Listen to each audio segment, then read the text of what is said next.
Doc on the Run. We help injured runners run.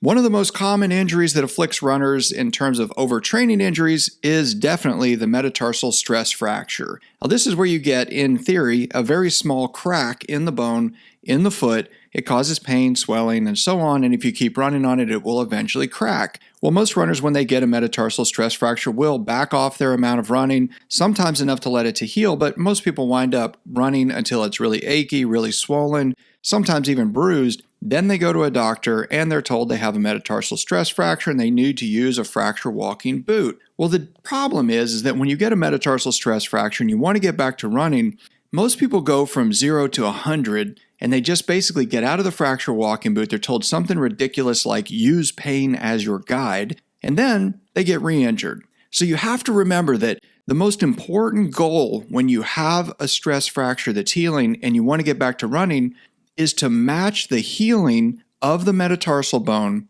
with the stress you apply to that bone so you can continue to very deliberately ramp up your activity without making the stress fracture worse. Of course, this means applying stress deliberately and slowly and ramping up your run very deliberately and slowly with some very particular techniques or ways of designing your workouts that will make sure you don't re-injure that bone and get a setback. The worst thing you can do after you've been healing with a stress fracture is to re-injure the bone. Obviously, when that happens, you have a huge setback. You've just lost weeks of training. You're going to lose more fitness. And in some cases, you might have to start over again with the fracture walking boot. You don't want to do that. So the big question comes up where you want to know, when is it strong enough to heal on the bone?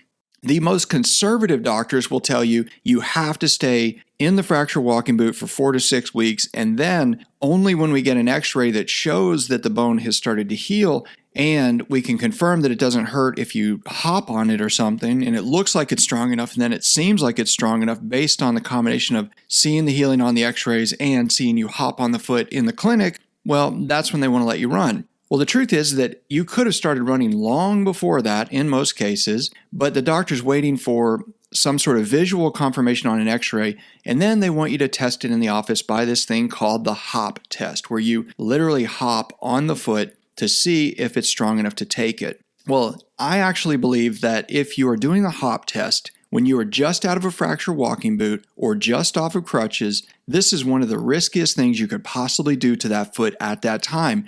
You're shock loading the foot, you're applying an enormous amount of stress to it. In fact, more than when you would actually run with good form, and you could crack the metatarsal bone and make it way worse, if not just as bad as when it first started. So I am not a fan of the hop test. I think you have to very deliberately ramp up your activity and be certain that you're not going to crack it and wind up with a worse stress fracture later.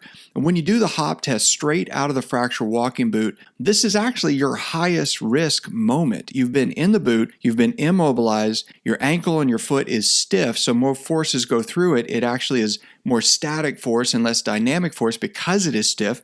Your muscles are weak, so you're unable to stabilize yourself as well as when you have good form, and you're just wobbly and weak and everything is uncoordinated. And then to hop on it at that time is incredibly risky. So I do not recommend the hop test. You have to be very deliberate about how you ramp up your running. A much safer thing is to do a test run. So if you go to the show notes episode for this particular podcast, episode number 184, you can get the video. We'll send it to you. It's free. We have it there that shows you how to do a test run when you're returning to running after something like a metatarsal stress fracture. So just go there and get it. It's free.